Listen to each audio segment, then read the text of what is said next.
Madam President, it's all yours. Good evening, New York State PTA advocates. I am Helen Hoffman, your New York State PTA president. I am honored to welcome you to the 4th Virtual Legislative Summit. Advocacy is the heart of our PTA mission, which is PTA is a powerful voice for all children, a relevant resource for families and communities, and a strong advocate for the education and well-being of every child. PTA makes a difference every day in the life of our children, whether it's in the halls of our Capitol or in the halls of your school building. Speaking up and taking action on behalf of children and youth is what we do, as together we support kids, raise awareness. I am so proud to share that we have 250 advocates joining us this evening from every region in New York State. This event is made possible because of the outstanding work of our advocacy team. Their many hours of dedication will bring you an informative program that I know you will thoroughly enjoy. My heartfelt thanks to our legislative coordinator, Patrice Racklin, our designated officer of advocacy and youth, Amani Messia DeGame, and our executive director, Kyle Bilopapitsky, for all their work. And of course, our legislative summit team members, which you will also be meeting tonight. Jen Colazzo, Anthony Cruz, Susan Fisher, Dana Playton, and Megan Zarkey. On behalf of our 2.6 million children, my many thanks to you for being a part of our 2024 Legislative Summit. At this time, I'm going to ask Patrice to give a little housekeeping items, and I'll be back in a couple of minutes to make an important introduction. Patrice? Thank you so much, Helen. And I want to thank everyone who's tuning in and signing on. And I really know that you're going to have a wonderful evening tonight. Just a few housekeeping items. At all times, we will stay muted with our videos off so that we can really concentrate on our fantastic speakers and videos. Secondly, we'll be using our chat box for questions and keeping a list of questions there. 3, we will also be having a Q&A session after each issue topic later in the presentation, so please make sure that you get your questions in. If at any time you have another question, just type it in the chat and we'll try to answer that question as soon as possible. 5th, we'll be wrapping up at 9 p.m. tonight as to respect your time, and we are so thankful that you're with us. And finally, we will be recording this event so that you can watch it later. Now, back to Madam President, Helen Hoffman. Thank you, Patrice. It is now my true honor to introduce our Commissioner of Education, Dr. Betty Rosa. Dr. Rosa was appointed as permanent commissioner in 2021 by the Board of Regents. She is a longtime value partner of New York State PTA and the first Latina woman to serve in this position. Prior to commissioner, she served on the Board of Regents since 2008 and was elected chancellor by the Board of Regents by her Board of Regents colleagues in 2016. Dr. Rosa is a nationally recognized education leader who began her career in New York City Department of Education as a bilingual paraprofessional, teacher, and reading coordinator. She has also served as an assistant principal and principal in special education.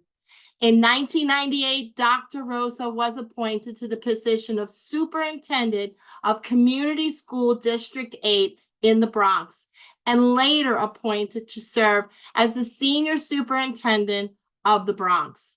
Dr. Rosa has more than 30 years of instructional and administrative experience with an expertise in inclusive education, cooperative teaching models, student achievement, and policy implementation. Throughout her career, Dr. Rosa has been honored with many awards and recognition. From a PTA perspective, Dr. Rosa is fully and completely committed to supporting our state parents, families, students, and educators. She is truly a thoughtful leader, partner, and friend to PTA. Personally, I would like to thank Dr. Rosa for the time she and her staff gives to myself and Kyle each month. She has changed the culture of state ed from one of dictating rules to one of collaboration and inclusion. We are so honored to work with her on a daily basis on so many of the critical issues facing our children today. And so, without further ado, I offer a warm and heartfelt welcome to our friend, Commissioner Rosa. Commissioner? Thank you, Helen. As always, thank you for reminding me of my personal journey. Sometimes when you hear some of my accomplishments, but also starting out as somebody who was on my way to law school and took a detour, and a detour that I have absolutely loved every minute of it.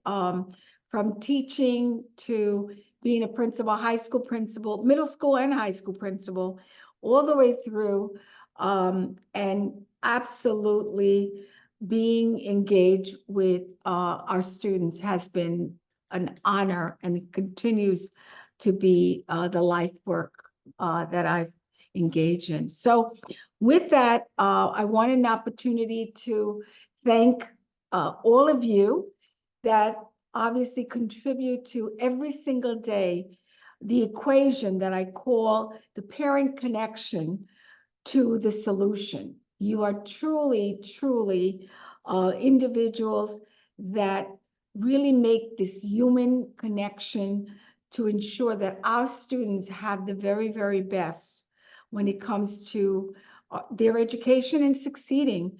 And as I said, you are such a key component of this equation. And for that, I am so grateful.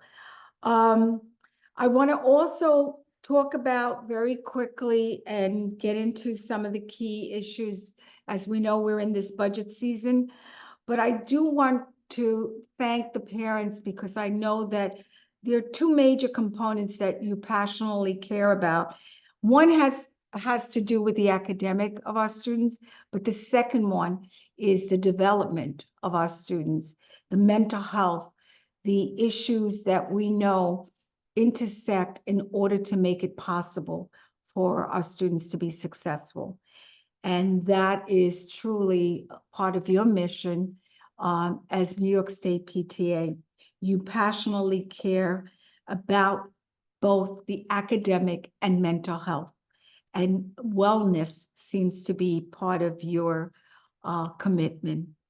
And so I am so delighted to know that I have such a wonderful group of individuals that give every single day on behalf of our children.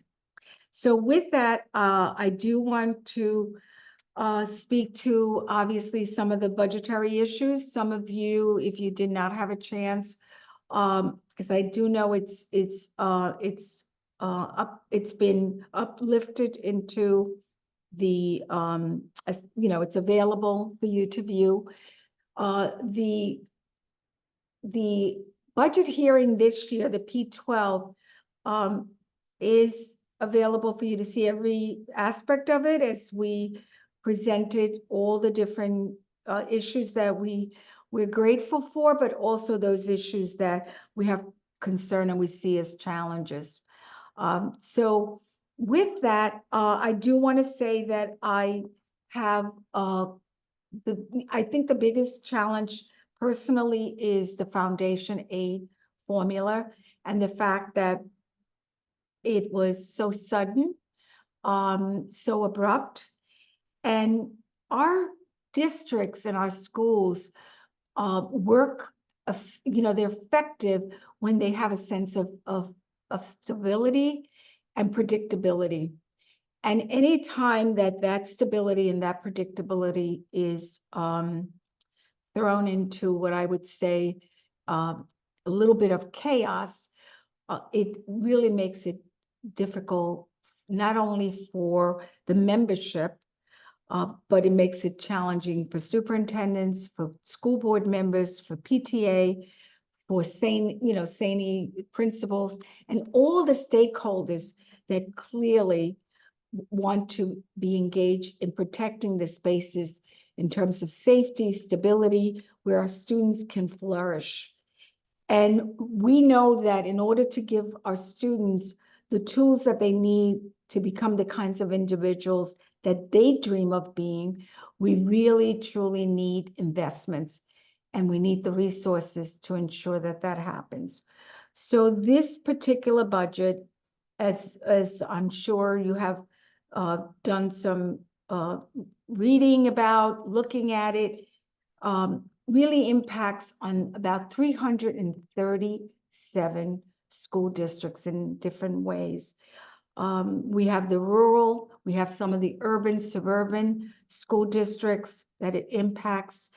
And we know that all of us know that our young children, as well as our middle school children and our high school students, are coming out of a pandemic, are grappling with the entry points and the learning loss. And they're also dealing with some of the critical issues that we talked about. Students that were never in school all of a sudden find themselves in second grade, or were in school in sixth grade or seventh grade and find themselves in high school. All of these gaps, these developmental, academic and developmental gaps, we need the kinds of resources to ensure that we're working through extended processes to fill those gaps. And clearly, this budget has to reflect that. The investments in our students' well-being is essential. So the idea that we have this, I would say this kind of strange situation with, after making such a wonderful investment, finding ourselves with the lack of this stability really throws us collectively, because when I say us, we're a family. Our districts are all part of the same family. So when it affects one, it affects all. So I do want to say that we are advocating, obviously, for the fact that we need a new formula. I know that Helen, you and Kyle and the team are very much committed to having SED do the research, have the experts, and do the study that would get us to a new formula. So for that, we're extremely grateful. And we really have to look at all the levers that would go into that formula to ensure the stability that I was speaking to. And finally, I want to speak to the issue again, the mental health issues and the things that our students that have been isolated and disconnected are still grappling with. And I want to make sure that we have the kinds of investments in this social emotional, and we have the commitment to ensure that that becomes a key point in this process. And finally, I just want to end with the fact that it's not, we always say, Henry Thoreau says, it's not what you look at that matters, it's what you see. And right now, I think for our students, we have to make sure that they see their future, they see their journey, they see their dreams. And that takes the kind of investment that we really are looking for in terms of our governor and our legislators. Because clearly we want our students not to look back, but to look forward as forward thinkers. And so with that, I'm going to stop and ask if there are any specific questions that I can entertain.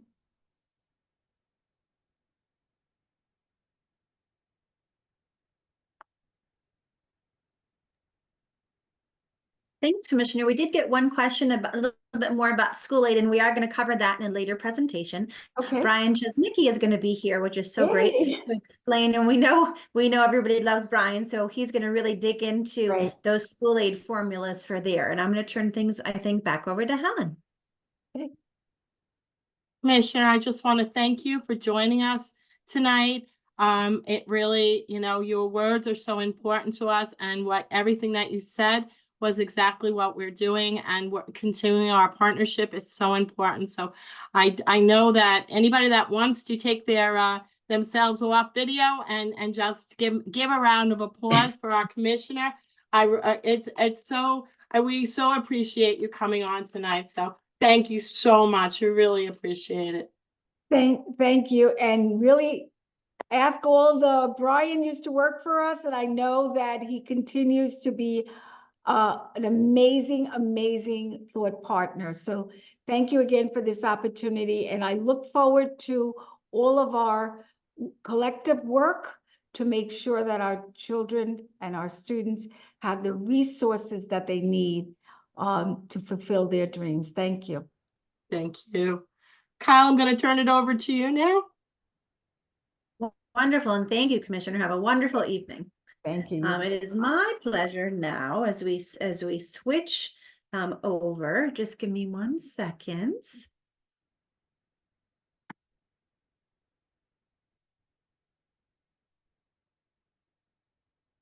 To introduce our next speaker, who actually has pre-taped something for us because she is still on the floor of the Senate as we speak. So Senator Meir is always usually with us in person, and she loves being with us in person. Tonight, she is stuck in the Senate in meeting. So she did send us a message, which I'm going to play, but I'd like to do an introduction for her. Senator Meir, Shelley Meir, and Shelley, as she so fondly likes to be called, is a champion for children in public schools throughout her time in the state legislature. From 2013 to 2017, Shelley served as chair of the Assembly Education Subcommittee on Students with Special Needs. During this time, she advocated heavily for and ensured that schools serving the state's most vulnerable students, our special act schools, our 4201 schools, our 853 schools, and our 4410 schools, received increased funding from the state. She represents the city of Yonkers in the Assembly. And then Shelley prioritized then delivering for the city's schools 2,600 plus students. In 2019, she was then reelected to the Senate, which is exciting, and was appointed to serve as the chair of the Senate Education Committee. I have to say that Senator Meir is probably the biggest PTA supporter we have in the legislature, alongside many of her colleagues. And I'm so glad to bring this special message from Senator Meir to you all. And again, she would be here with if she can, but she is on the floor working right now for all of the wonderful things that she works for on our behalf. So give me 1 second, and I'm going to bring up that special message from her.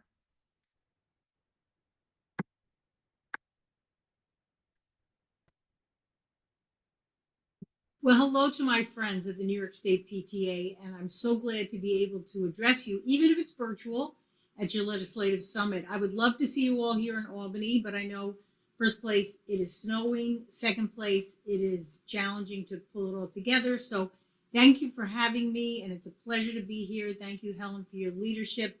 And certainly thank you to Kyle, my friend, who has really just made sure that the voice of parents is heard here in Albany as we deliberate and determine how schools should be funded. And you know, I've made it clear, I think the governor's proposal is really unacceptable in cutting schools, some schools actually having a net cut in how much money they would get, and other schools not getting the amount additionally that they anticipated, and in fact that they deserved under the law as previously enacted. Let me just take people back.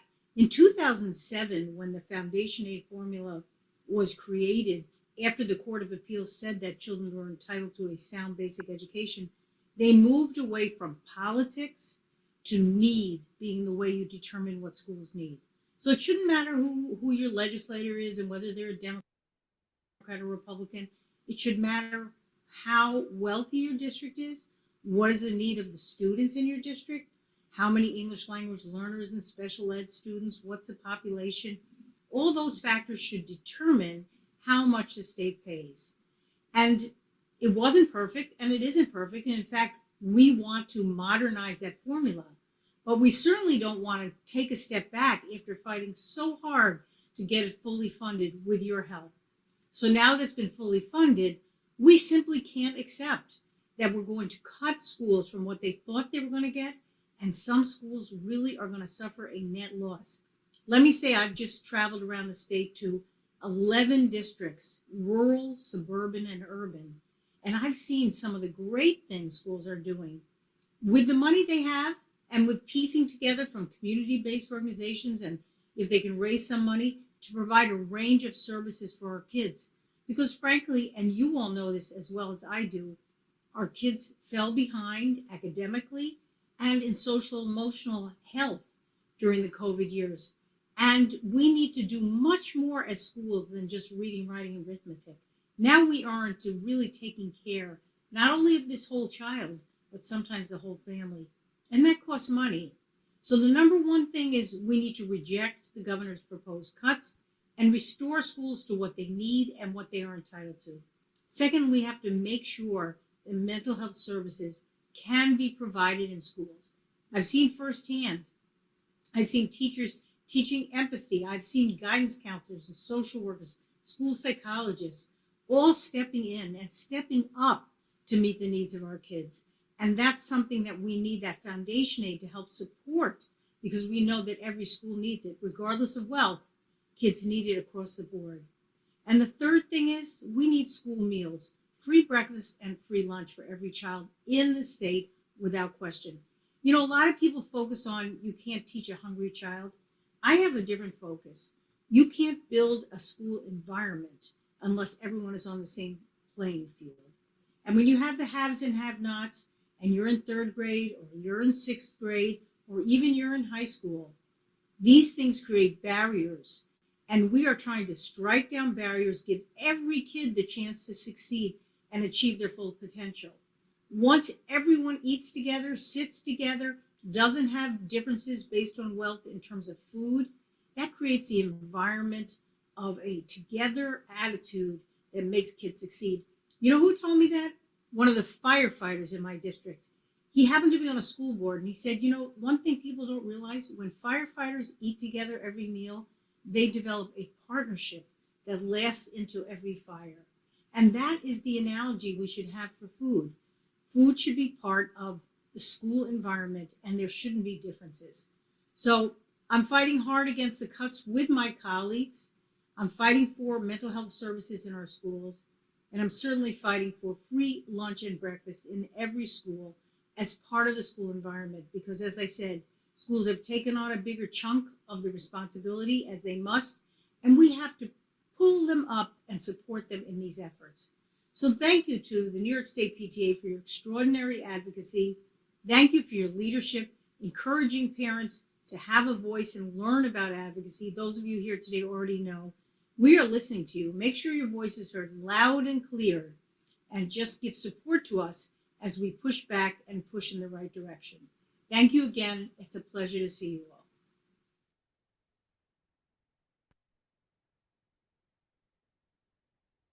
And I know that we all feel the same about Senator Mayer. She is received a few years ago fantastic honorary life membership in our association for all of the work that she does for our students. And I am just so proud that she will continue to make time for us and will always make time for our members when they come to Albany, and certainly in our district. I am also very excited now to introduce somebody very special, and I'm going to ask if our first Vice President, Amani, could you join us as well, as I do a little bit of a tech background here and pin you, and I just have to make somebody else very special the co-host, so give me 1 second. Thank you, Kyle. I'm here. Great.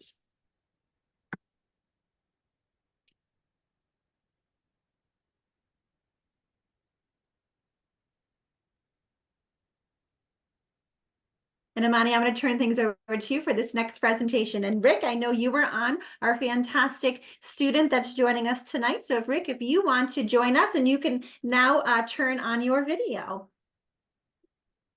Awesome. Thank you, Kyle. My name is Amani Messia DeGame. I am honored to serve as New York State PTA's first Vice President and Designated Officer for Advocacy and Youth. I am here to present the recipient of this year's Suzanne Smoller Commitment to Advocacy Youth Award. As you may be aware, in April 2019, New York State PTA announced the passing of our Vice President, Suzanne Smoller, a tireless advocate and warrior for children after a courageous health battle. Our Vice President, Suzanne Smoller, was a true advocate for every child. She was a dedicated PTA leader with the Fairfield PTA, the Massapequa Junior Senior PTSA, the Massapequa Council of PTAs, the Nassau Region PTA, and New York State PTA. Suzanne served as the New York State PTA Vice President for Advocacy after her service as the Juvenile Protection Specialist, Strategic Planning Committee Chairperson, Legislation Coordinator, Wellness Coordinator, and Health Specialist. She was also a leader of the LGBTQ Caucus. The National PTA recognized Suzanne's expertise, and she was a panelist at the 2018 National PTA Convention Opiate Summit and received so many honors and awards I could spend the next hour listing. She was a steadfast community advocate. Most importantly, Suzanne was a wonderful wife to her husband of 26 years and mother of 2 incredible daughters. Suzanne lived by the quote, "Never doubt that a small group of thoughtful, committed citizens can change the world. Indeed, it's the only thing that ever has." We all miss her each and every day.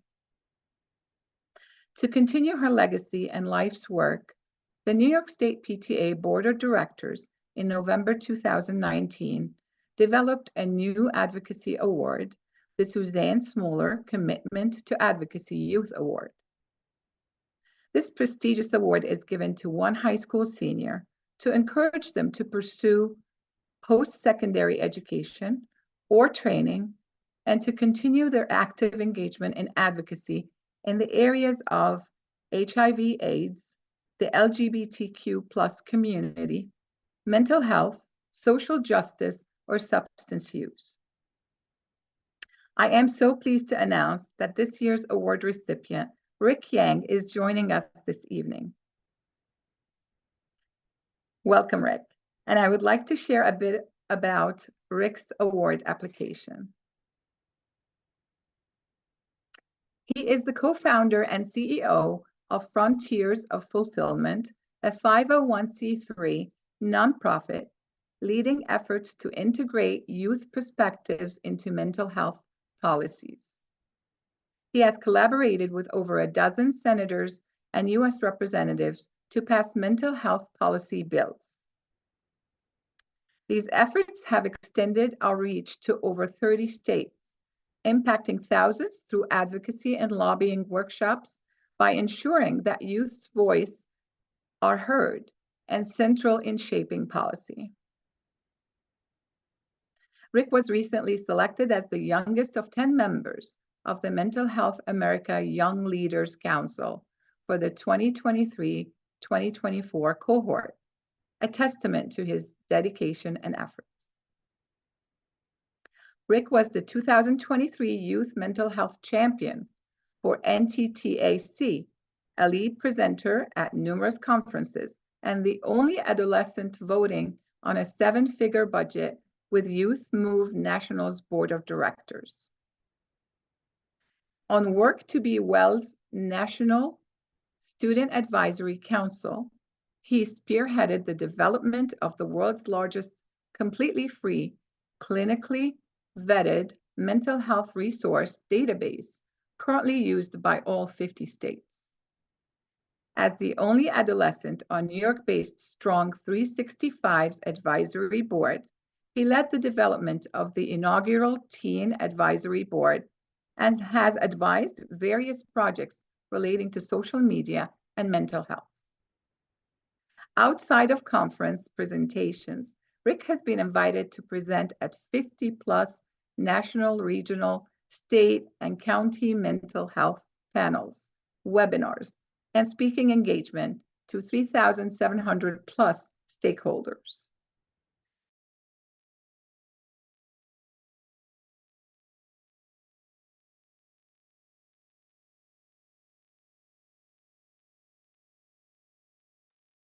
Kyle, you're muted. And I think we just lost our first vice president, who was doing our fantastic introduction of our award recipient, Rick. I'm sure she'll hop back on. In the meantime, Rick, I know we are so proud of all of the work that you do, and I wanted to first present you. And I know you already received your fantastic letter from Helen and our prize, a bit of a prize. We also have this. Stay tuned for 1 second. This wonderful. Certificate to present you tonight. So here's that certificate from Helen. And we wanted to give you an opportunity to talk a little bit about the projects and the work that you do. And thank you for being here with us. Rick, I'm going to turn things over to you and have Helen wrap things up for your presentation. Rick?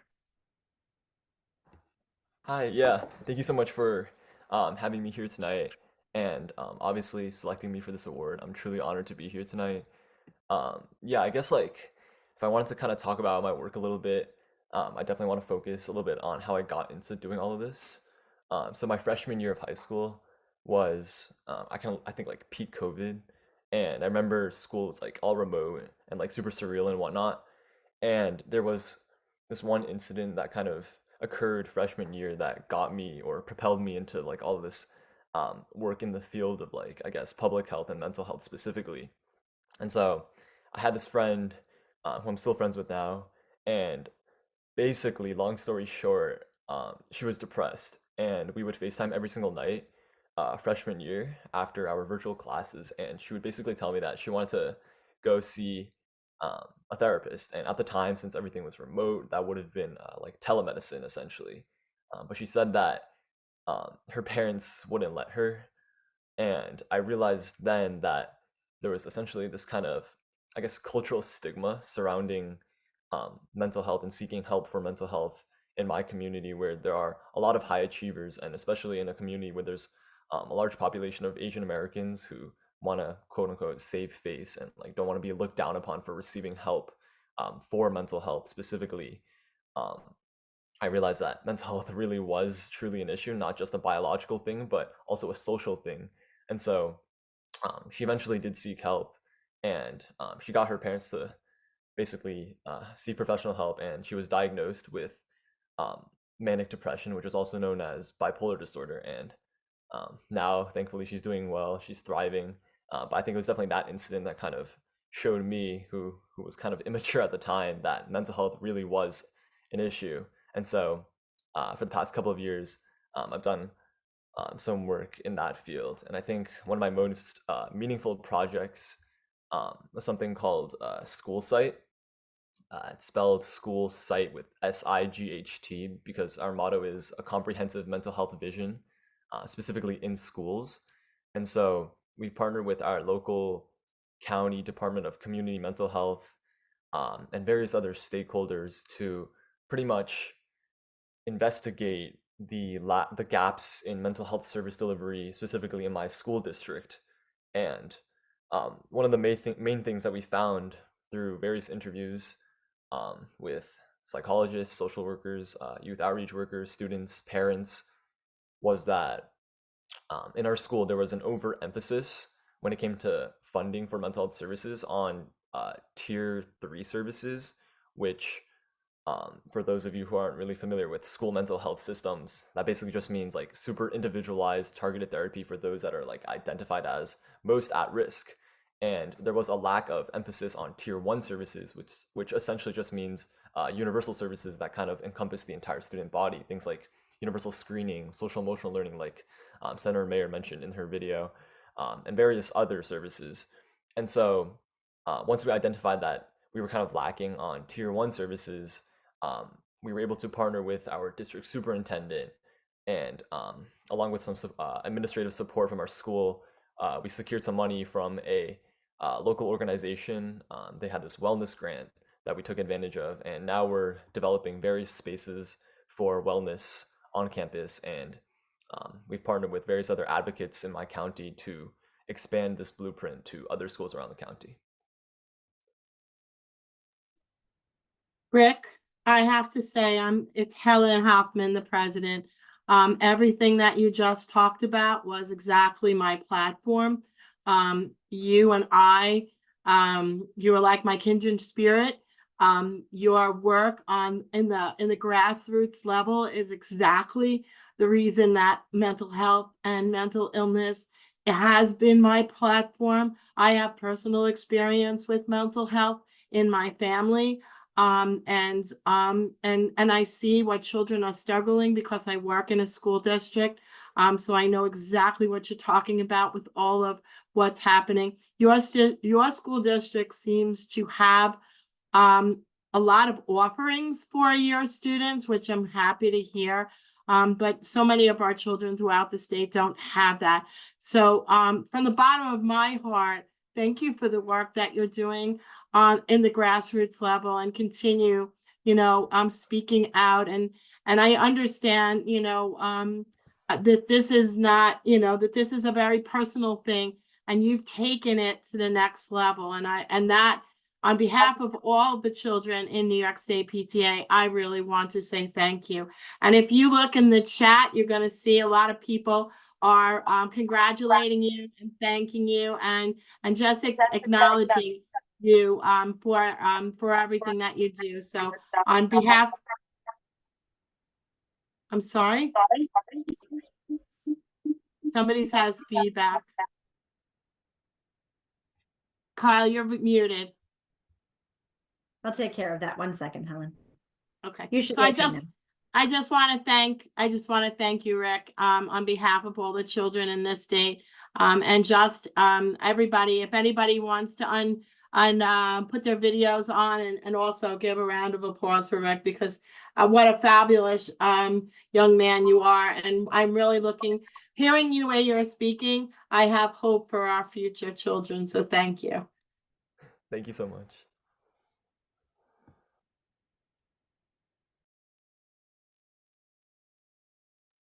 Kyle? Rick, thanks for being here with us tonight, and we'd love to have you join us, but we understand if you may have homework, you might have to hop off. And Kyle, if you can unmute me, please. Thank you. Amani, you are muted, and I think we are all set with On the Rick computer. for his presentation. And I think we just lost her again. So Rick, thank you so much for everything that you do. I know Westchester. 1 second, you haven't lost me. I'm on 2 devices. Oh, okay. So I just want to be unmuted on the computer. You are unmuted. We can hear you, Amani. Okay, I'll speak on my, let me mute the other one. Hold on. Sure. We only see you one.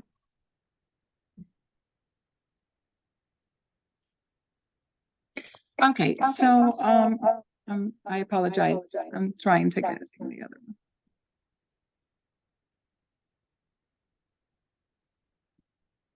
Okay, so can you hear me? We can. Okay, so thank you, Rick, for sharing your amazing mental health advocacy work with us.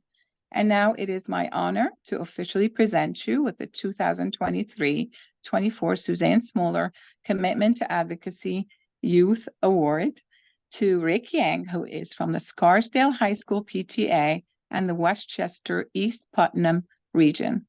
Thank you, Rick. Yay, thank you. Thank you very much. And so, Rick, thank you again for everything that you do. And we're going to transition now to Patrice. Patrice? Here I am. I'm so glad to be back. And thank you very much for punting the ball to me. And Rick, congratulations from all of us here at PTA. It's my pleasure at this time to move us into the section of the program where we will talk about our asks. And we've decided to shake it up a little and have the presenters for our asks be our partners, the people who really know what's happening and are in the trenches. So it's my pleasure at this point to introduce Brian Chinecki, who's the Executive Director of the Association of School Business Officials, and he'll speak to you regarding school aid.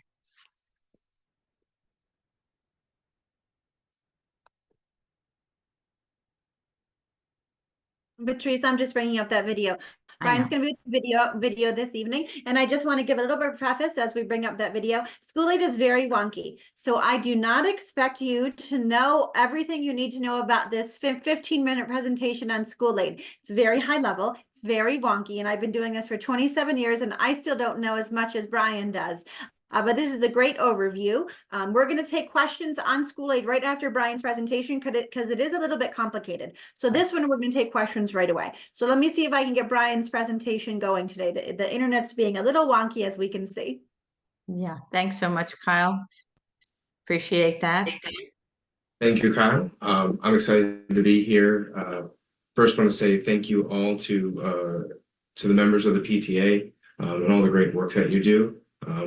Shout out to my folks in Duanesburg, where I live and where my kids go. Great programming happening at the school level, thanks to all the great work that you members of the PTA do. So I just want to thank you for that. My name is Brian Chinecki. I'm the Executive Director of the Association of School Business Officials. Prior to my time here, I actually was with the state for a number of years, most recently at the State Education Department, where I oversaw the state aid office. So I've had a lot of background in the school funding formulas and foundation aid in particular.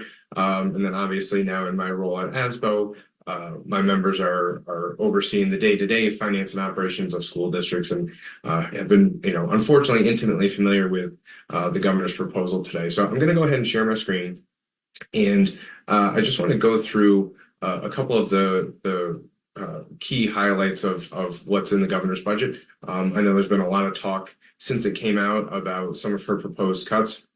So I think it's important to go through some of the hows and whys of how those were calculated.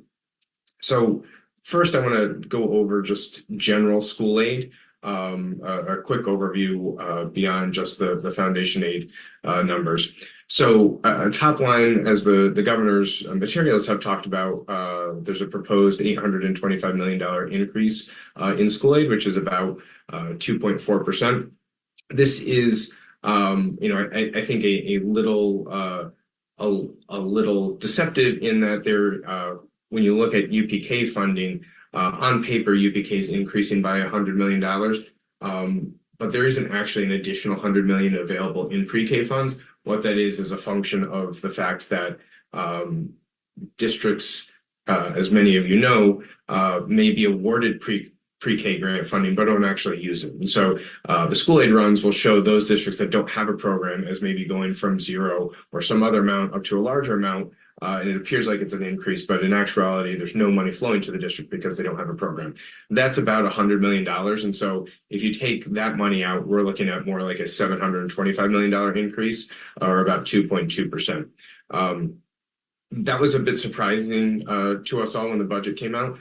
The state education department puts out estimates throughout the year of what school aid will be at any given point in time.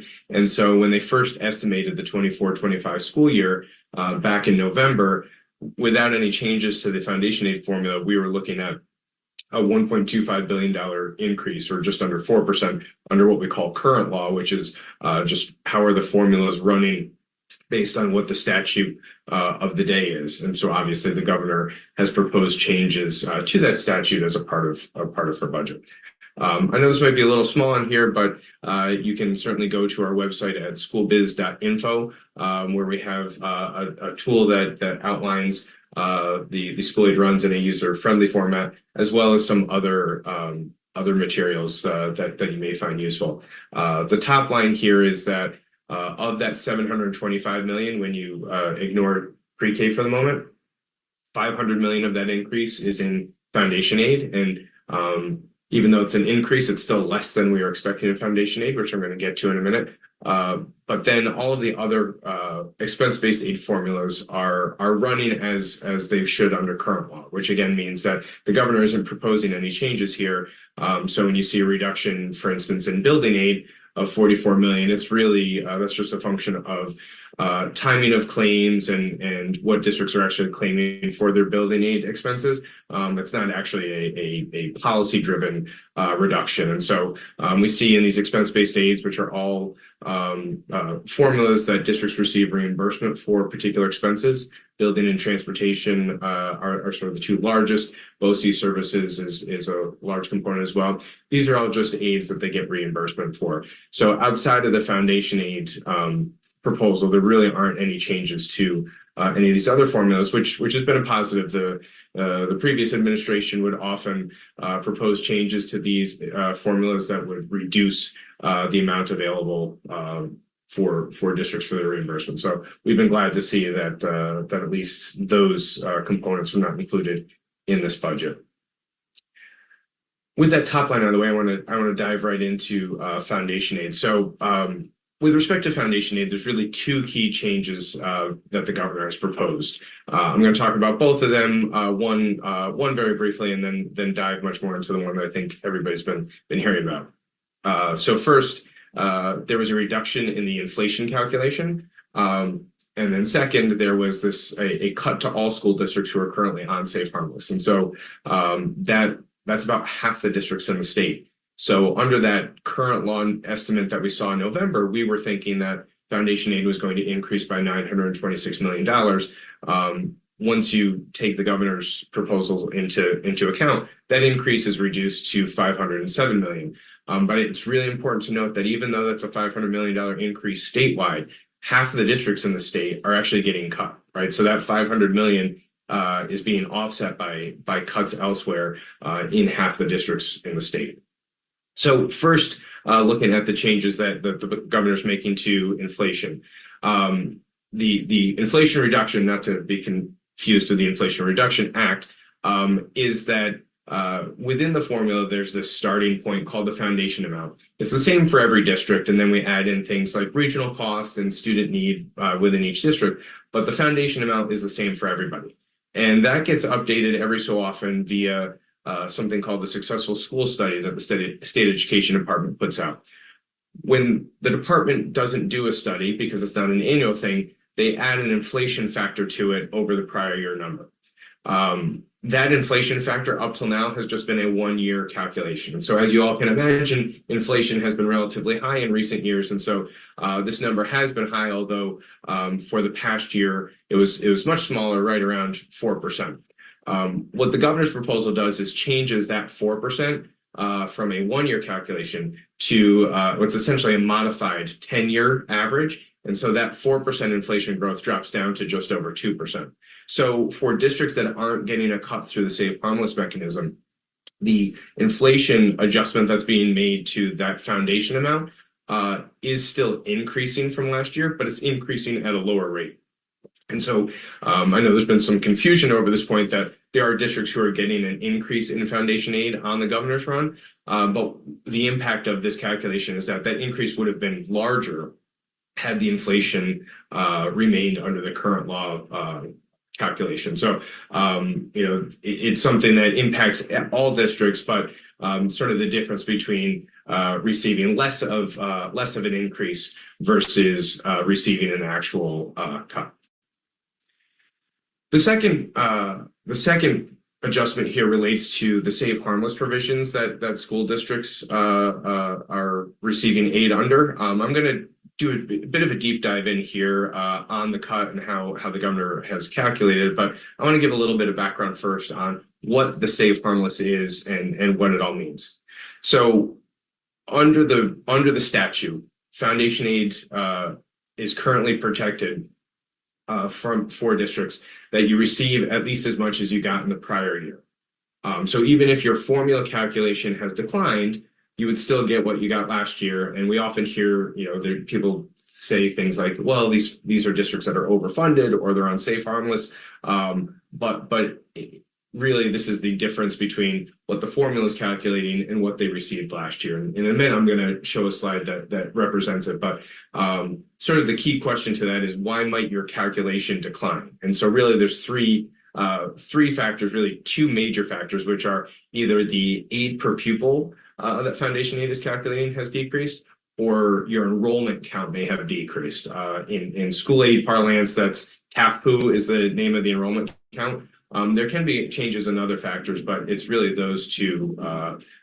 So I want to take an example of, this is an actual high need rural district, and looking at the time frame from 2007-8 when Foundation Aid was first enacted up till today, looking at these three factors. So the first is their selected aid per pupil. This is that aid amount that's calculated based on needs and regional costs and all these other things.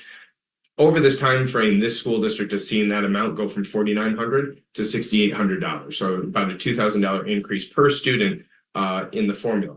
But what they've seen on the other side is that their enrollment has declined. And so overall enrollment has declined from 1,100 to 700 students. And when you convert that into this TAFPU calculation, which is really just a weighted measure of student needs, it brings in, it's not just the straight enrollment count, but it also brings in a weighted special education count, which provides essentially additional students to be funded through the formula.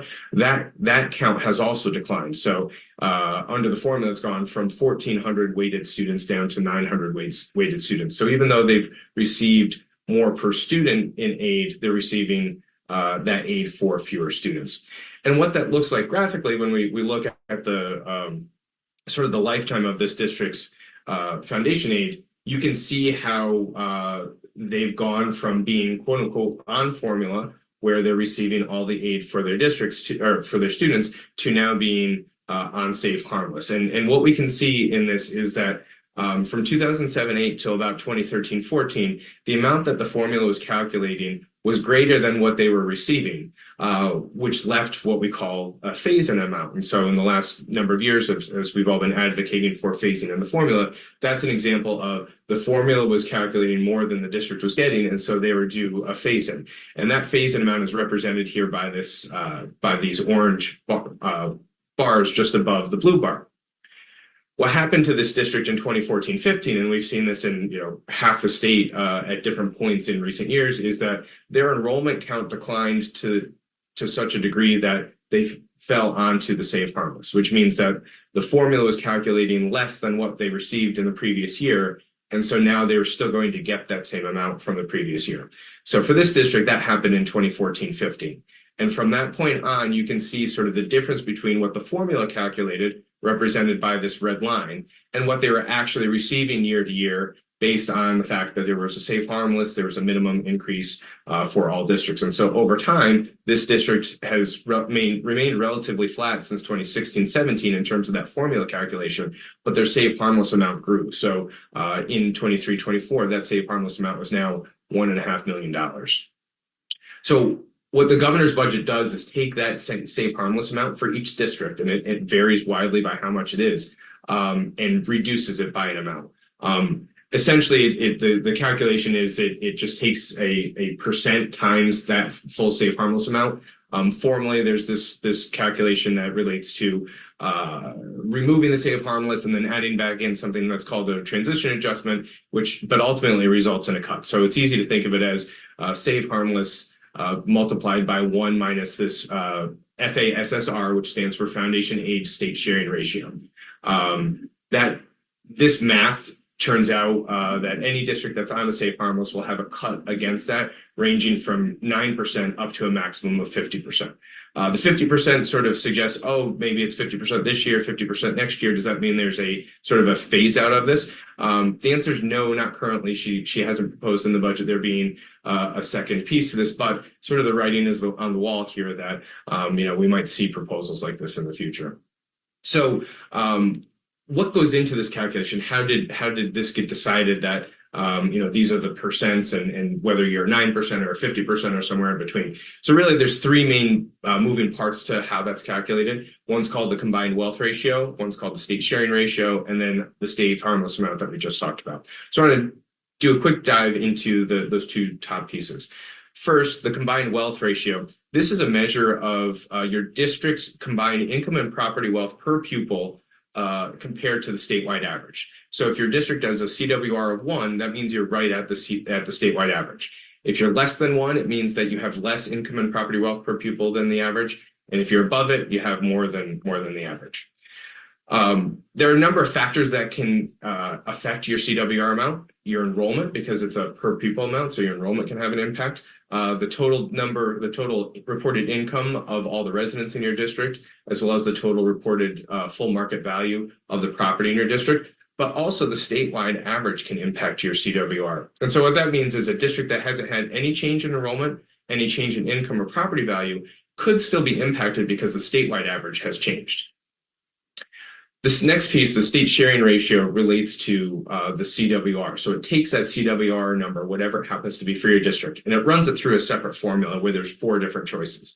And those choices yield a percentage that ranges from 0 to 90%.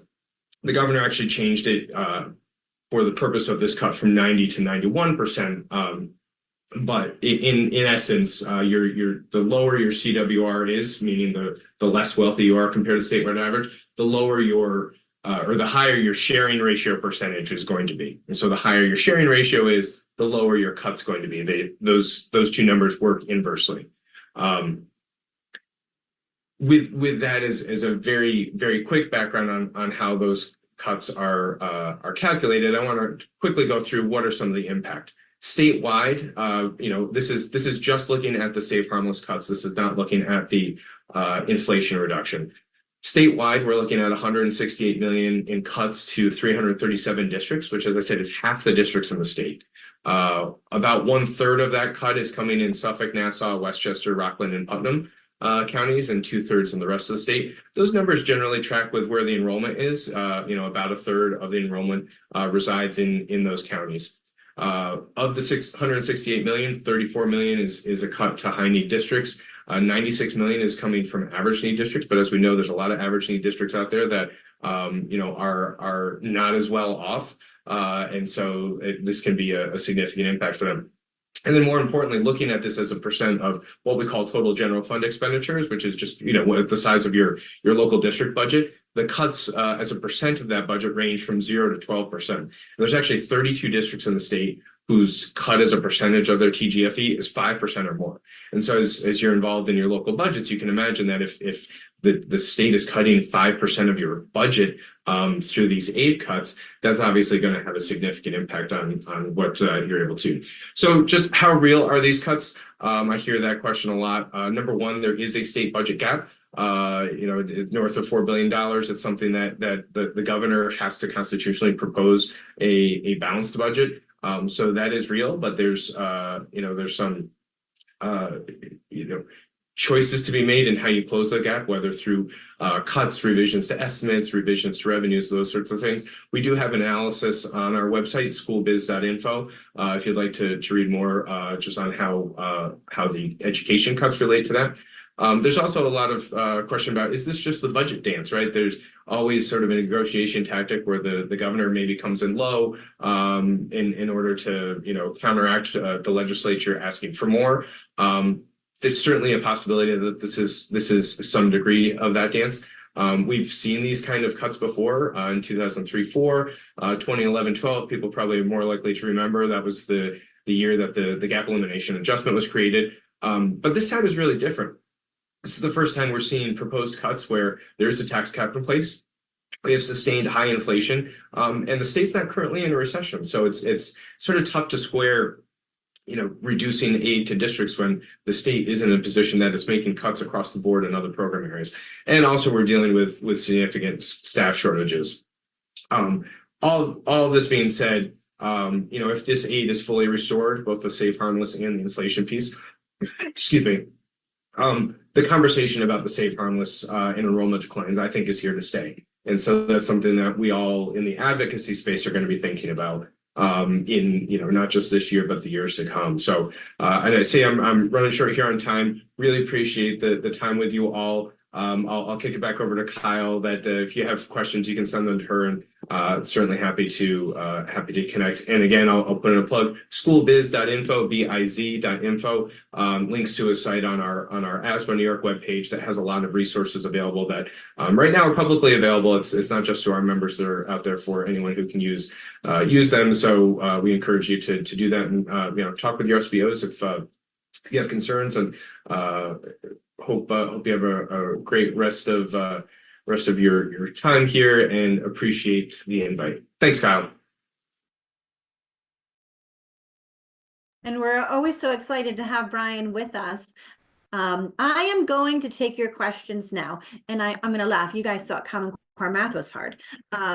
School aid is really complicated. I think the two takeaways in this is that for those legislative visits that you guys are going to make over these next coming weeks, we're talking about 2 cuts, and you're going to get an email tomorrow that we're going to talk about later. Those 2 cuts are going to be, 1, the CPI inflationary cut, and number 2, the Save Harmless cut. If you have questions on Brian's presentation or school aid, you can put them in the chat, not on your specific numbers. If you have those questions, email me and I will answer them to you tomorrow. But if you have general questions, I'm happy to answer them now. You can put those in the chat. Patrice is going to kind of moderate them. I'll give you a minute to think about that. We will post Brian's presentation on the website.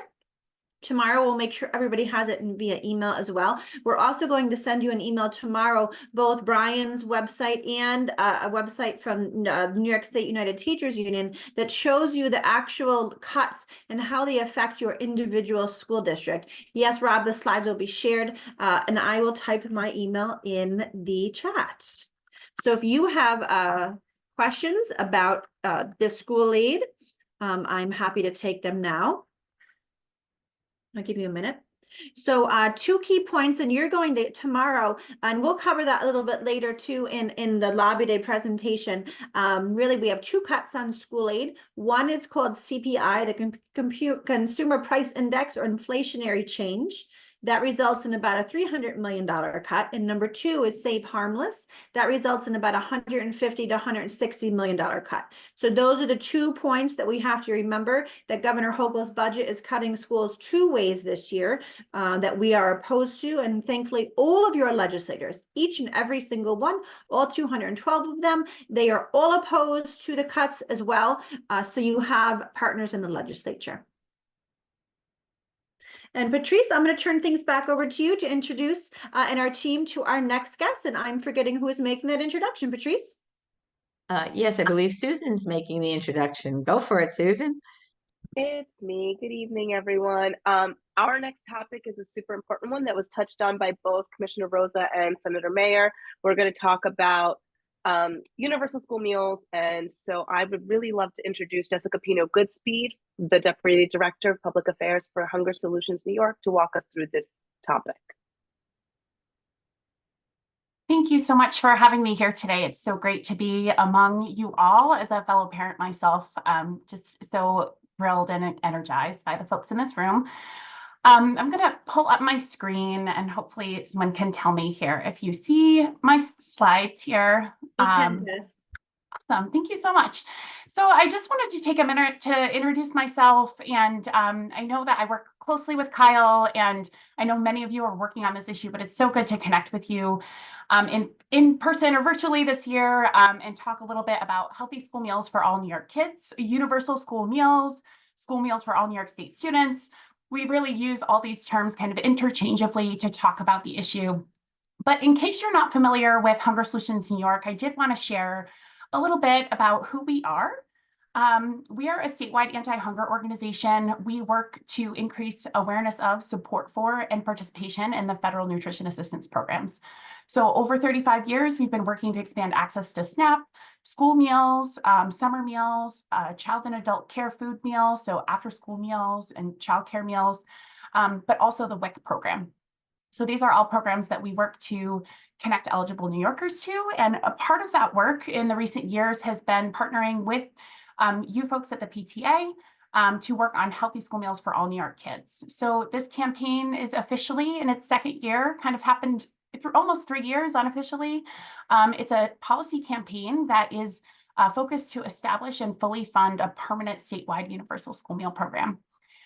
We're a diverse co-lead with community food advocates. They're also another anti-hunger organization based out of New York City.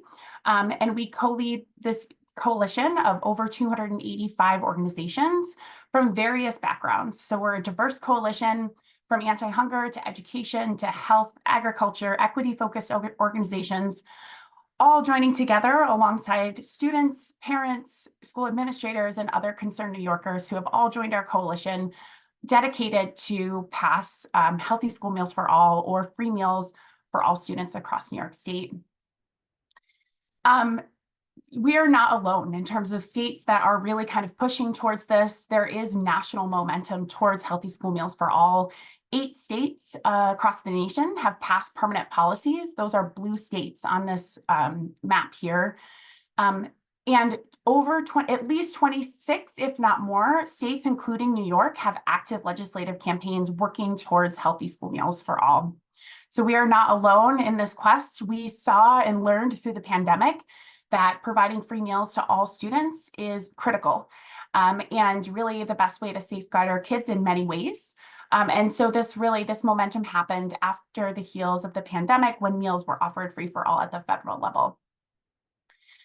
So in New York, you did hear from Senator Mayer as well, and you've heard and advocated for this alongside us. There are many organizations in support of this. We have incredible support in the legislature, both on the Senate and Assembly side, across the aisle, across demographics, in every corner of the state, really coming out and supporting this really common sense policy that we know supports kids. We also did some polling of voters in New York. A recent Siena College poll found that 77% of New York voters across ideologies and across race, income, support the state funding healthy school meals for all. So we're excited to see that, especially going into an election year, and highlighting that finding from that polling report. We also know that the Healthy School Meals for All was included in the people's budget. So this has also been elevated by different members and caucuses within the legislature. And we're excited to continue to work towards more support in that way. So why Healthy School Meals for All? I'm sure I'm preaching to the choir here, but I would be remiss not to really talk about how this program is a common sense policy that's rooted in research. So we've had opportunities to test universal school meals. In New York, over 10 years, we've been able to have individual options where our largest districts have offered universal meals, and that environment allowed us to do research. Not us, but universities, and research has shown that Healthy School Meals for All and providing school meals at no cost supports student mental and physical health. It also improves academic outcomes. No-cost meals are linked to improved attendance, better test scores on standardized testing, improved reading and math comprehension. It's also a proven way to connect kids to high-quality nutrition. So school meals looks different in every school, but it's not the same school meals that we may have had in school. Nutrition standards are much stricter now, and many schools now that are able to offer universal and get more money for school meals are able to really transform those meals to become, like Senator Mayer was saying, an experience in a school community, whether that's happening, and a lot of times that's happening by building capacity with farm to school, connecting to local food, bringing some options that kids might not have exposure to at home in the cafeteria. So really an exciting time for school meals, and when we invest in the school meals, can really see the full potential of those programs. Really, why we're centered on this work and have worked for many years to expand access to school breakfast and lunch is its power to reduce hunger.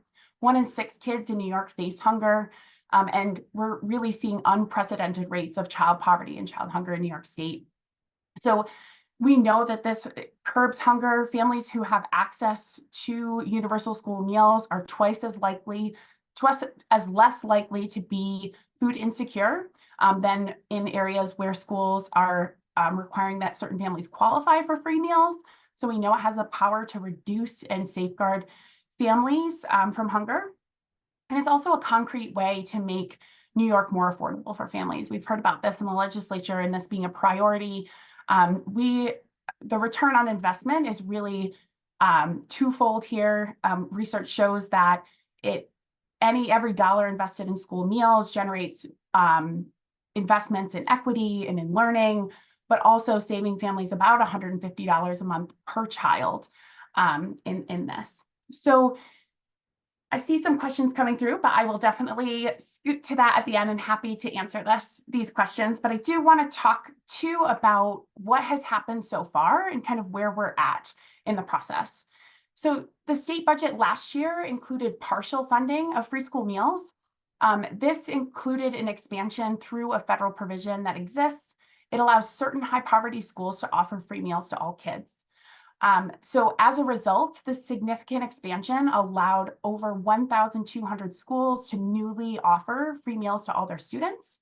This expanded access to more than 347,000 additional kids. And that was really thanks to the advocacy of folks like you at the PTA, really pushing for this and saying that it was a priority for you. But we know that funding did fall short. But before talking about that, I do want to say thank you for your advocacy. It really wouldn't have been possible to really see such an expansion and see change this year and having so many more kids gain access to free school meals. We're already hearing about how transformative that is in local communities. So if that is you and that has happened in your community, I am a parent alongside you, and that happened in my children's district as well. And it was just really exciting to see those barriers lifted at a local level. But our work is not done. We're still pushing for full funding for universal school meals in the upcoming state budget. There was, in the executive budget, there was continued funding for this partial expansion that happened last year. But now we're working with the legislature to now fully fund. And what fully fund means is making sure that the schools that were left out of last year's funding are able to come in this year and offer free meals to all their kids. So in New York, we have about 650 schools, exactly 659 schools that are still unable to offer free meals to all their kids. These are schools participating in the federal school breakfast and lunch program, just to be clear in terms of who these schools are. So it leaves about 320,000 kids that still do not have access to meals at no cost in their schools. Who are kind of the families left behind? We're excited to, we just released this map and did some press around this map. You can see on these red dots of the schools that are left behind. So when I talk about the 659 schools left behind, those red dots on this map represent those schools. And so what we're really seeing here is that these schools are largely in suburban areas. About 75 to 80% of the schools and students left behind are in Long Island, the Hudson Valley area, and also Western New York in the capital region. That's really kind of where we're seeing the concentration of school districts that are left behind. And we know that the old system of providing school meals only to some students leaves too many families behind, especially working families who are struggling to make ends meet, but earning too much to qualify for free school meals. So to qualify for free school meals in these red dot areas, these families need to make, if they're making $56,000 a year as a family of four, they are over income for free school meals. So we know that there are families living far below a living wage in New York, but unable to tap into free school meals in these communities. These communities too also have especially higher costs of living. So we know that that's not taken into account by area. It is that baseline of access of that you can qualify for free school meals. And we know, especially on Long Island, what cost of living, how that differs from other parts of New York State, and how you can really be perceived as maybe affluent or maybe not as needy, but still have families who are struggling significantly. We also know that, and not to get too wonky and in the weeds, but last year's expansion really hinges on participation in SNAP and Medicaid. So those schools that are able to now offer free meals for all have to reach a certain % of their kids participating in other means-tested programs. So it is some very strict eligibility standards for being able to offer universal school meals, and especially in communities where there's low participation in those programs. And we know that there are barriers to access to those programs, like literacy and language, so we know that those barriers exist. And when families can't access those programs, they're also not able to be reflected in the need in that community. So really just to kind of paint the picture of who is left behind and who we're fighting to get funded this year. The investment this year that we're looking on top of last year's investment, and it is an additional $90.4 million to establish a permanent statewide universal school meal program. So to fully fund statewide free school meals, this is the additional investment that it would take. So kind of looking ahead, what is the ask around universal school meals? Just to get very specific, we're looking for New York to ensure that all schools operating the federal meal programs can provide school breakfast and lunch to all students at no cost. Through the federal programs is really a way to maximize some federal reimbursements. The federal government pays over $1 billion per year to support school meals. The state would just be adding a subsidy to make this free for all students. And we're telling lawmakers to prioritize full funding of statewide free school meals in this upcoming 2025 state budget. That should say final budget. So we're looking for a maintenance of what the executive budget included of the $145.6 million investment that was included in the executive budget. And now we're looking for an additional 90.4 in the final budget to close the gap for those remaining schools.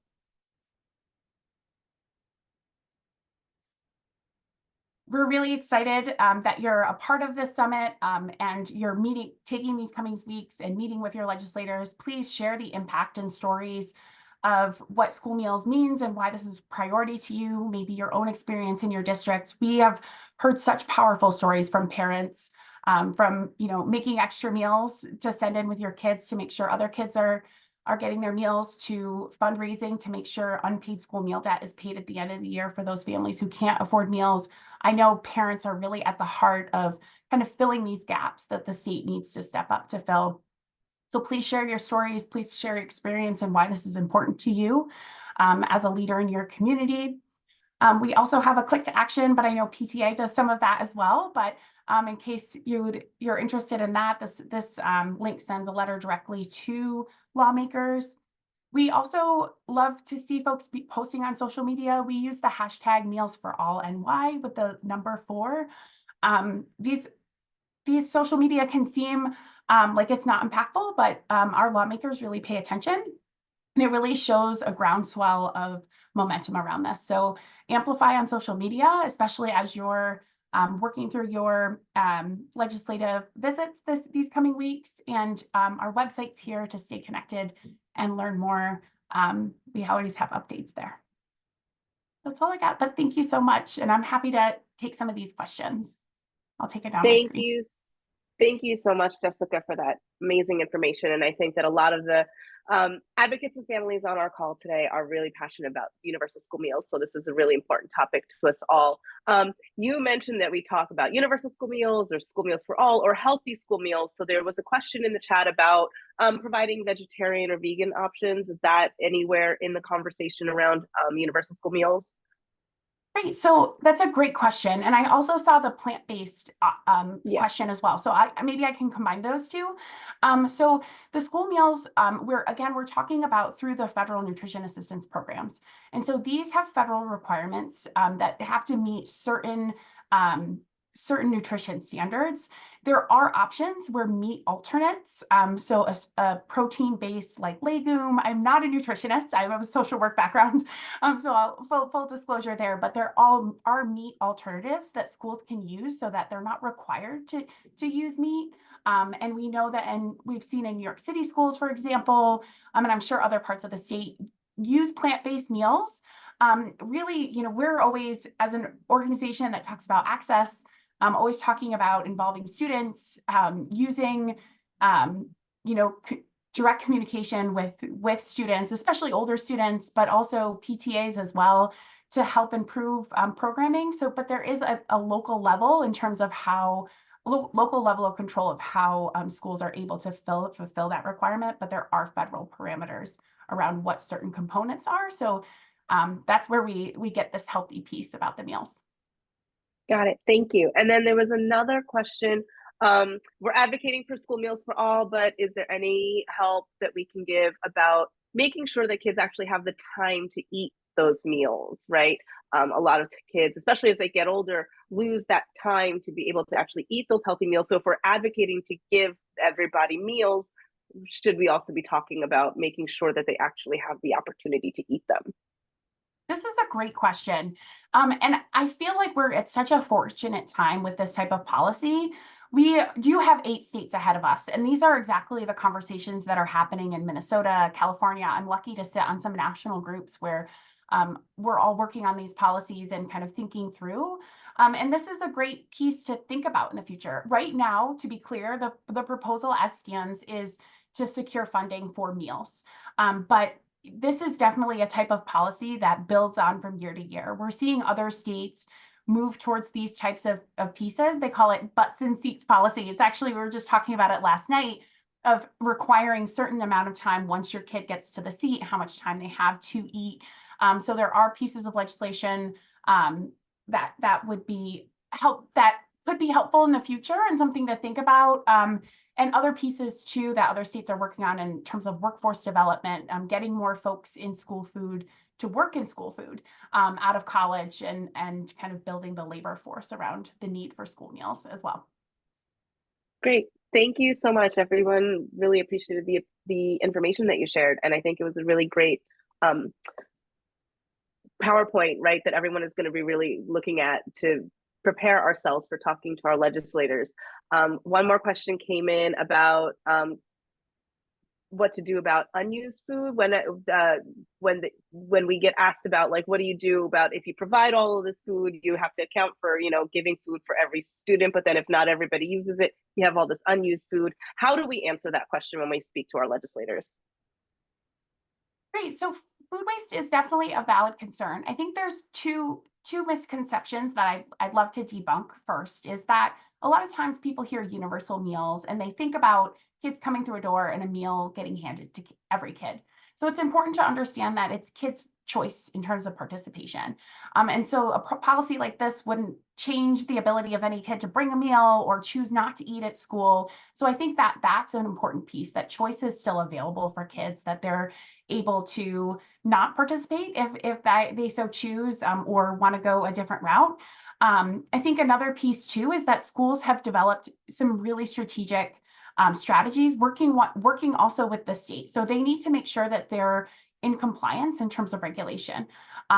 So certain foods can't be put on a share table. So in some schools, you're able to have kind of a share table where some shelf-stable fruits or shelf-stable components of the meals can be shared to kids who may want to take that as an after-school snack. Or some kids, we see kids bring those home for their siblings because we know that those are really vulnerable kids, right? But you know, there are certain other pieces where milk cannot go on that table or something that is not safe. So there are parameters that schools still need to follow in terms of food safety, but also in terms of the federal regulations.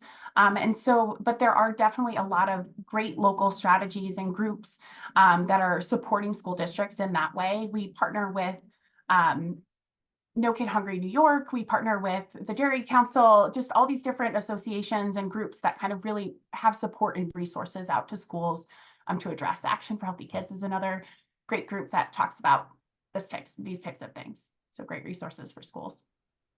Thank you again so much. You were kind enough to put your email in the chat. So if anyone has more questions that we didn't get to, please email Jessica or email Kyle, and you can get more information. And I think we need to move on to our next topic, which is, I think, Megan is introducing. Yes, and I actually put your email in the chat, Jessica, but I know that she is always welcome to talk to our members. Megan? Hi, good evening. So nice to see so many active advocates on the screen. I'm here tonight to introduce the final of 3 of our resident expert speakers to discuss the topic of school mental health, which we know is a major overarching theme for our president's term. Her name is Kelly Whitney Rivera. She's currently the District Director of Guidance and Chief Information Officer for the Valley Central High School District. I think that probably is supposed to be Valley Stream Central High School District now that I read that. She is also the past president of the NYSSCA, and she runs a school-based mental health clinic. Hello, thank you so much for having me. I want to start by saying that I am so impressed by the award recipient, Rick, and I'm sure all of you are as well. Rick speaks to one of the biggest problems we're seeing in schools.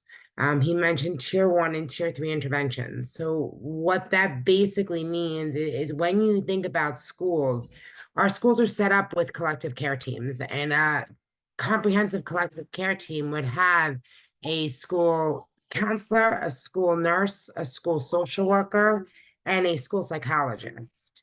Excuse me 1 second. Each of those members is important in making sure that all students get the services that they need. Your school nurses and school counselors would do your tier 1 interventions. Those are your preventative services to make sure students are equipped with the skills that they need to be successful in day-to-day dealings with anything that may come up. Then we look at tier 2, which is your social workers. They're going to work more in group settings. They're going to work on really honing in those skills. Then you'll have tier 3, which are your school psychologists. They'll do more of those individual services. And together, we're able to meet the needs of all students. What's happening is that schools do not have the full collective care team, and therefore we struggle with meeting the needs of all students.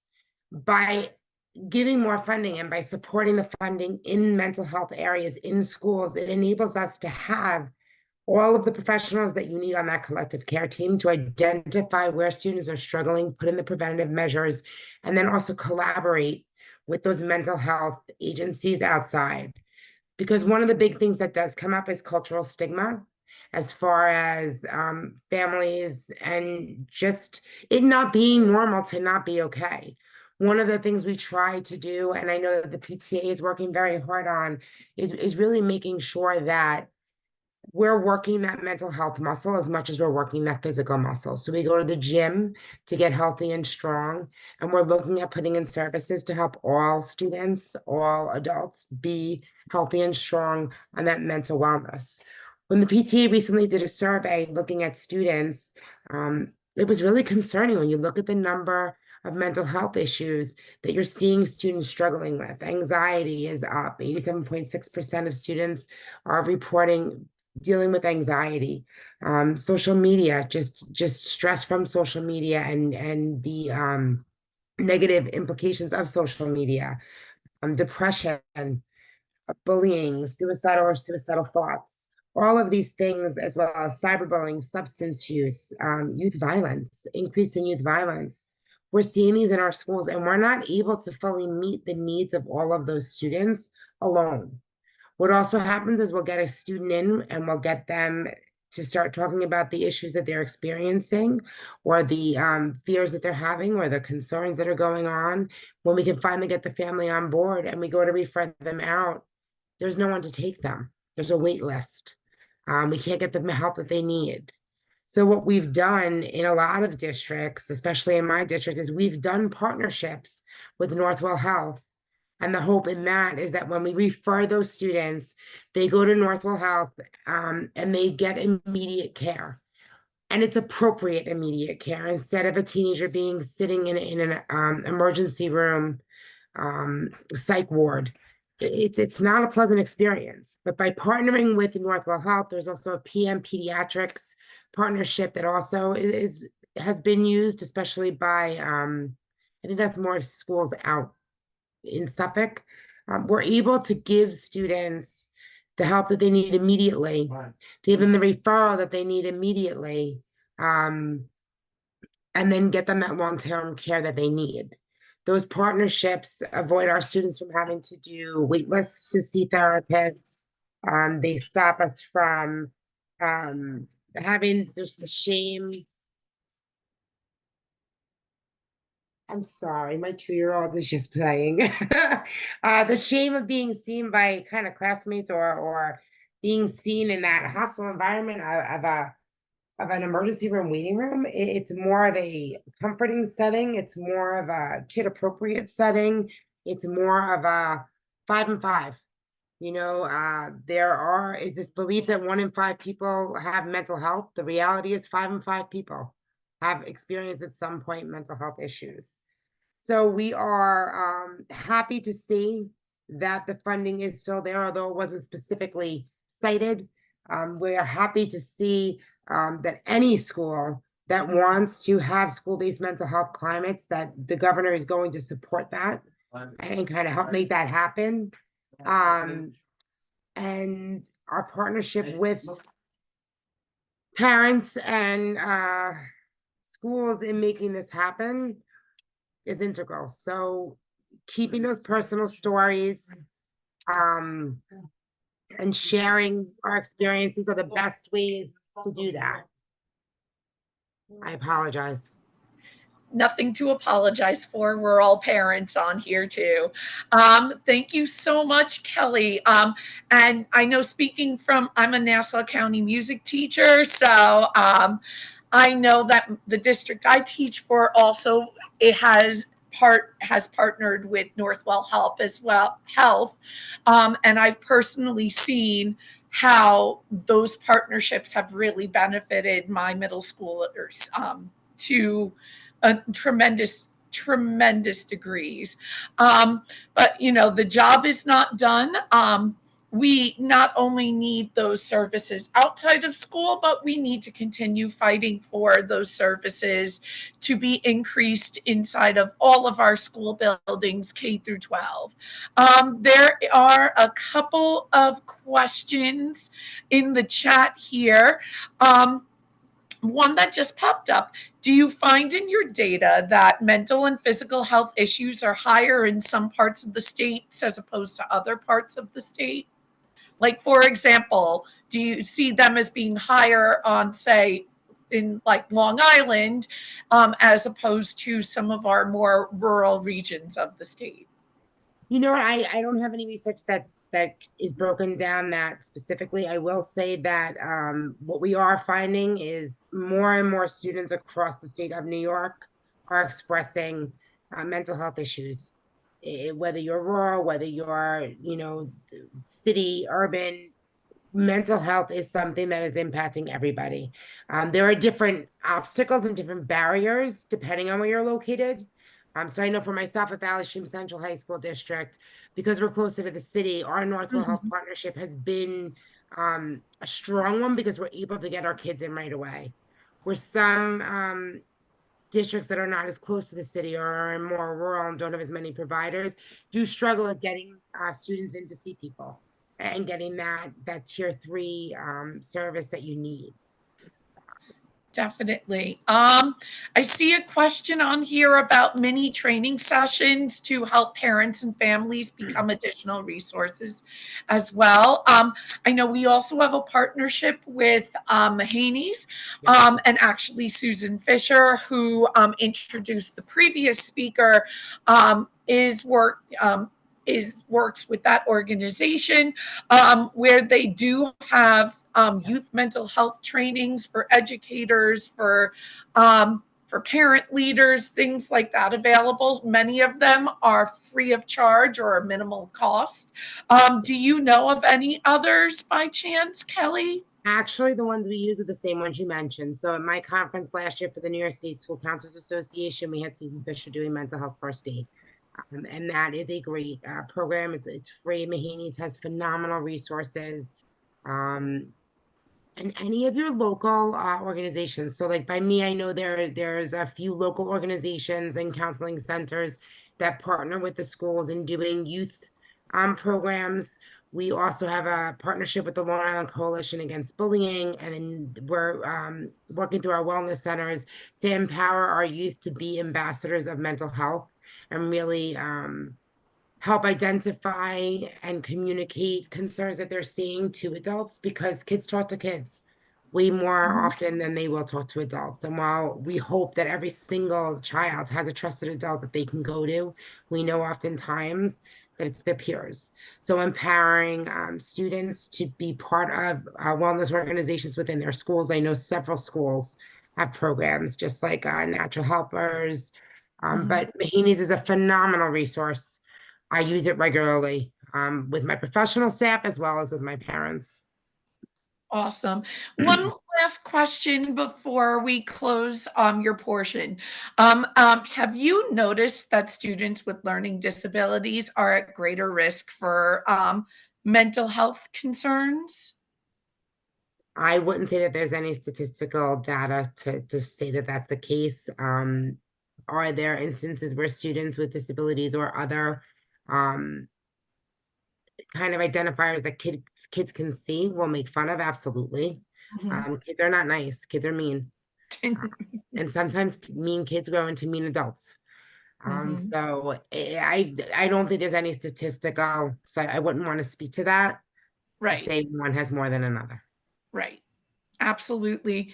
Thank you so much for taking time out this evening, Kelly, and lots of comments in the chat too about your beautiful 2-year-old daughter. Thank That's you why very much. we do what we do. I hope you have a great night and go put that cutie to bed. We're going to do bath time now. So thank you so much for having me. And as always, the relationship with the PTA is a phenomenal one. You guys are a force to be reckoned with, and I am very proud to be a member and a part of this community. Thanks so much, Kelly. And thanks to all of our speakers. We've really gotten a bird's eye view of our advocacy and what we need to really work on. Before we break out into our training groups, I want to take this opportunity to thank you all once again for attending our 2024 Legislative Summit, and hopefully for your participation in an upcoming virtual or local legislative visit. Your single voice can make a difference, but together our collective voices will make an even bigger impact on the lives of our children. Thanks for your commitment and your dedication to PTA and for all we stand for. Together, we proudly support kids, raise awareness, and make every child's potential a reality.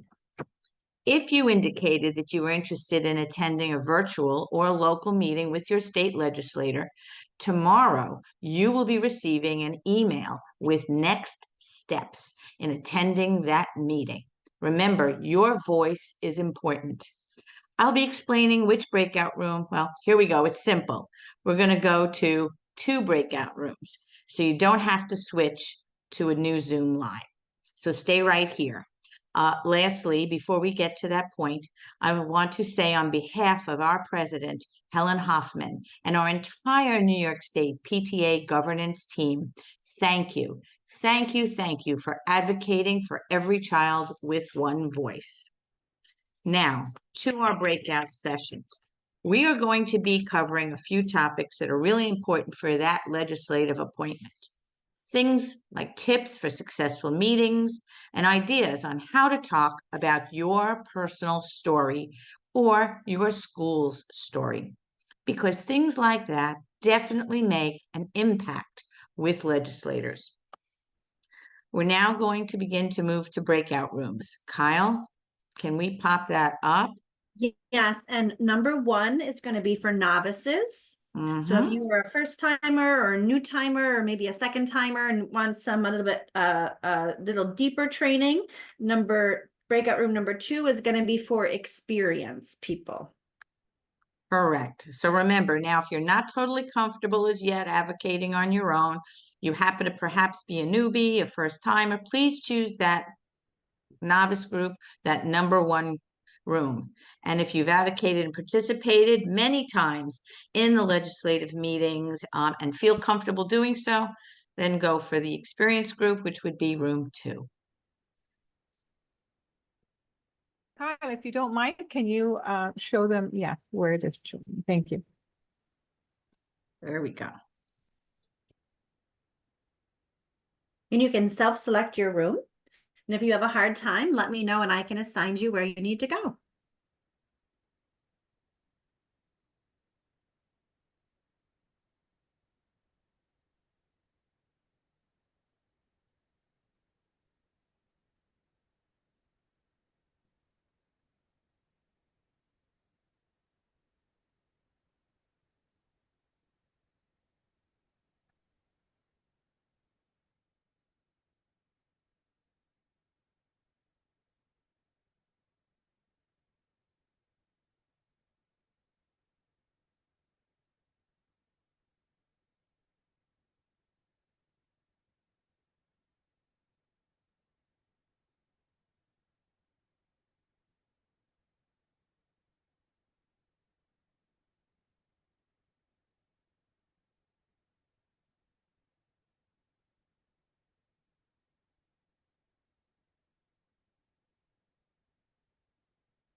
And anybody can move to those rooms. If you need me to move somewhere, I will move you because there's nothing happening in this main room.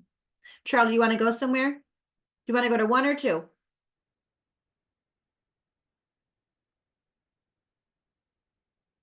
1. I got you.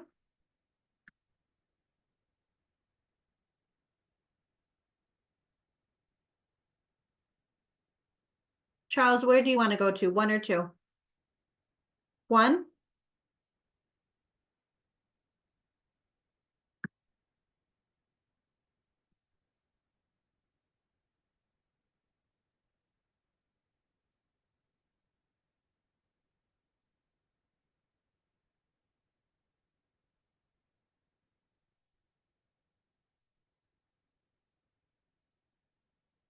If anybody else would like me to move them, I'm happy to move. You can come on screen now. Jane, where would you like to go to?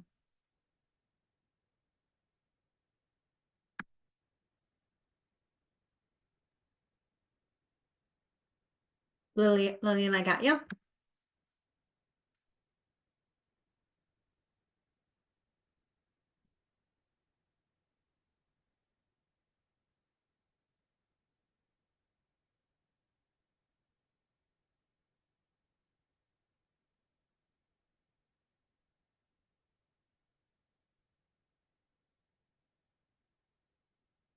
Ron, Shannon, Steve, are you guys okay or need me to sign you somewhere?